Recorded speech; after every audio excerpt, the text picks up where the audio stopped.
This journal discusses the methodology used by Oxford University graduates to produce a model which classifies sustainability reporting boundaries into 4 parts and studies them to determine how these boundaries affect sustainability and whether companies abide by them adequately. This journal outlines the strengths and weaknesses, both in terms of methodology, credibility, and impact on the way companies report.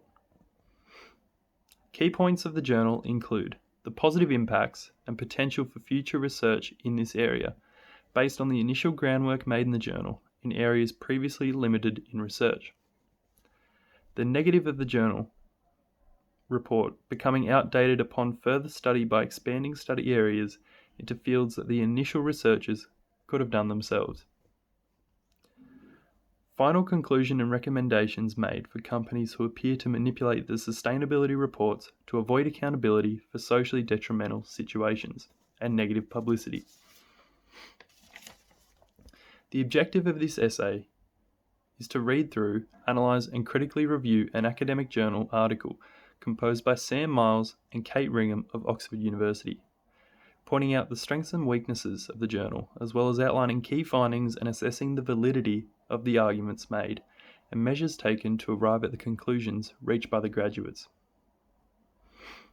The journal's purpose is to draw secondary data from various existing theories, such as impression management theory, rationalism, systems and contingency theory, and stakeholder engagement theory, as well as network theory, and collate the data into a model consisting of 4 categories, a quadripartite model, consisting of reputation management, ownership and control, accountability, and stakeholder engagement, and then to retest the model to determine if it works.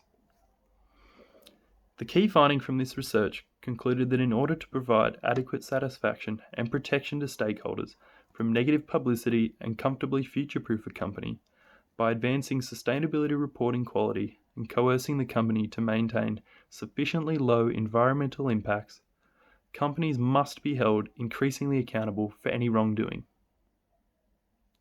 Analysis suggests that accountability boundaries, explained by the systems and contingency theories, are scarce and are often socially constructed by management in a tactical way to make the company look good, and that name and shame campaigns may actually be an ideal practical solution to both widen the reputation management boundaries, which were found to be particularly narrow in the study, as well as putting into place solid accountability boundaries where there were very little before.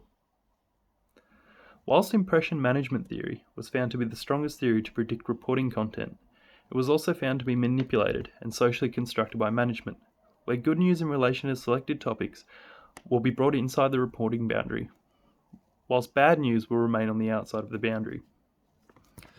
Strengths include previous academic works on this particular topic are limited, and further research in the subject of how choices over boundary structure can affect accountability in other areas was well needed and highly informative.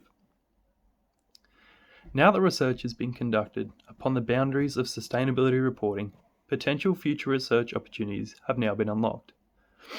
We can use the conclusions derived, such as the fact that sustainability reporting is largely unfit for purpose and subject to manipulation by management, and commence analysis on ways to rectify this. The study concluded that name and shame campaigns may have potential, so further future investigation into the estimated effectiveness of this and exploring other potential deterrents could be vital in preserving and amplifying the relevance of sustainability reporting for companies. The study goes into great detail surrounding the disciplines and their theories used that culminated in the final model. The classification of boundary setting table and corresponding theoretical radar graphs show all the critical information in a simplistic format so that the reader is more readily able to comprehend the data and understand what is being discussed. This level of detail, combined with a non-convoluted approach to the composition of the journal, helps to convey the key findings and methods used, and shows a nice attention to detail to create a sophisticated, accurate, and informative study. Some of the weaknesses in the research article were that there were only 4 hand-picked boundary logics to measure data with. the data could easily be skewed in favour of one particular conclusion or argument, without the researchers being aware of this. By creating a model based on information provided by limited data rather than unlimited data, the researchers may be coming to incorrect results without even realising it. Key potential findings may have been missed by focusing their attention in particular areas and not considering all possible factors. This study involved 4 disciplines, which improved upon a tripartite model earlier and dichotomous model before that. Who's to say this model isn't outdated by a 5-part model in the near future? The theories used in the study, whilst respected, are still only theories. Use of various theories that cannot be absolutely proven will inevitably lead to incorrect assumptions and cause the study to become irrelevant should any of the theories used prove to be outdated or varied. Another problem with the study is that it was only done based on information from corporations listed on the FTSE 100, which is the UK stock market. Therefore, the information found in the study can only really be applied to large businesses in the UK. Smaller businesses that are not listed on a stock exchange have much fewer restrictions and are a lot less likely to be held accountable for misdeeds as they are not directly in the public eye.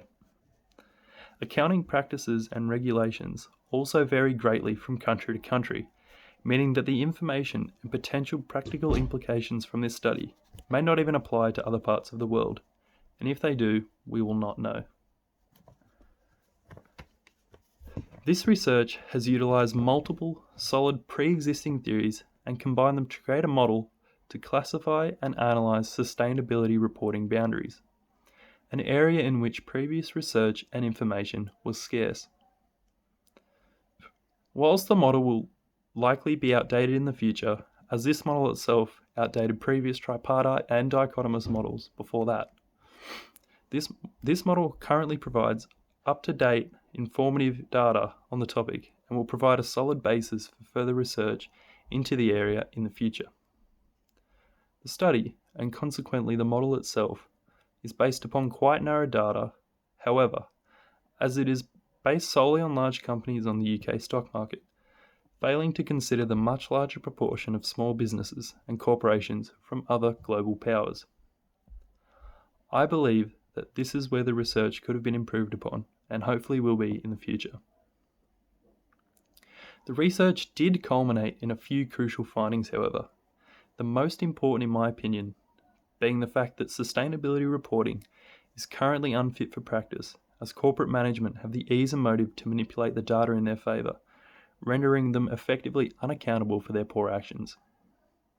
The study makes a valid and constructive argument that this is in need of rectification and reform, and describes penalties of sorts that would cause management to be socially and sustainably responsible, by way of name and shame campaigns, and suggests that the public hold corporations more accountable, for corporations to be regulated to make potentially detrimental information public information, as stakeholder engagement is absolutely essential. Thank you.